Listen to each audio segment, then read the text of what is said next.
आरक्षण हटाओ देश बचाओ।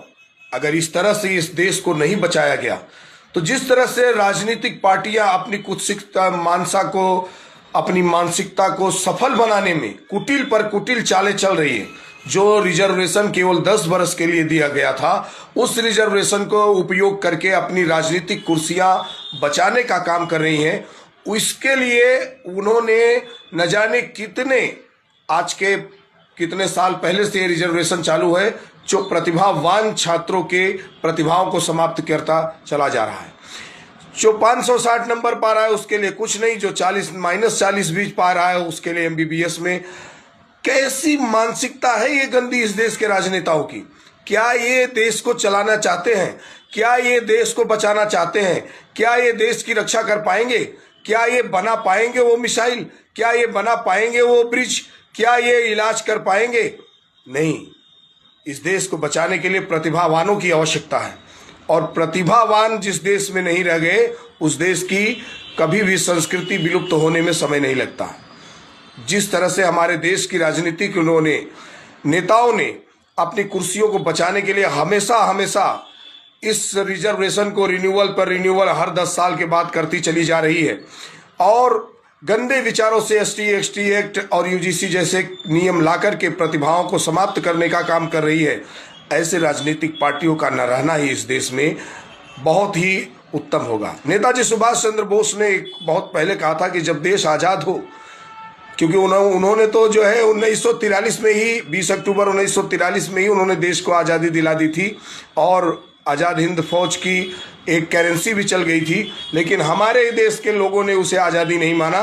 उन्होंने 1947 में जब वो माउंटबेटन ने आज़ादी की बात घोषणा की, तब हमारे देश के लोगों ने माना, क्योंकि उनकी प्रतिभाओं पे, उनके मानसिकताओं पर चरखे का जो आवाज़ थी वो उनके कानों में बज रहा था। क्रांतिकारियों की आवाज़ें नहीं गूंजी, और चरखे से आज़ादी आई करके यही सोच करके हमारे देश की जनता रह गई।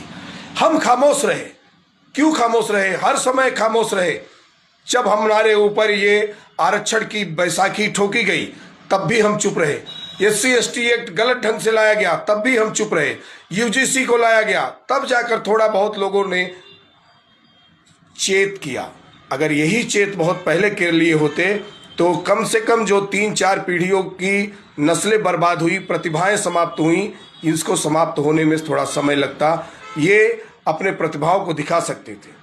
आज प्रतिभावान छात्र विदेश की शरण में है, क्योंकि उसे उसके प्रतिभा के अनुकूल काम नहीं मिल रहा है।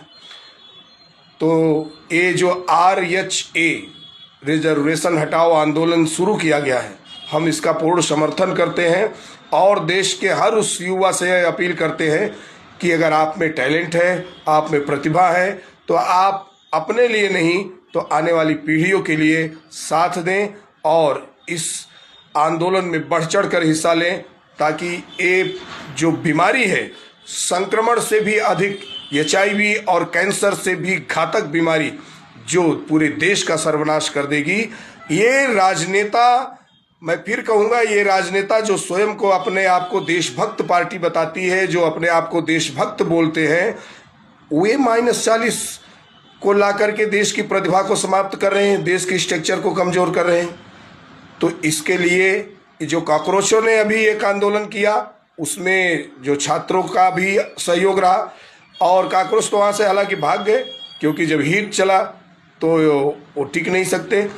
वहाँ पर टिके रहे केवल देश के वो छात्र जिनकी जीत हुई, और सरकार ने उनकी बात को माना। मैं सरकार की हार नहीं मानता, ये बेवकूफ़ी वाली भाषा है कि सरकार हार गई, मोदी सरकार झुक गई, ये सब गलत बात है।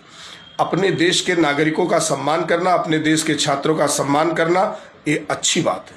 लेकिन उसी में यह भी प्रश्न उठता है कि -40 में डॉक्टर बनाना, इंजीनियर बनाना, ये कहाँ की खूबी है?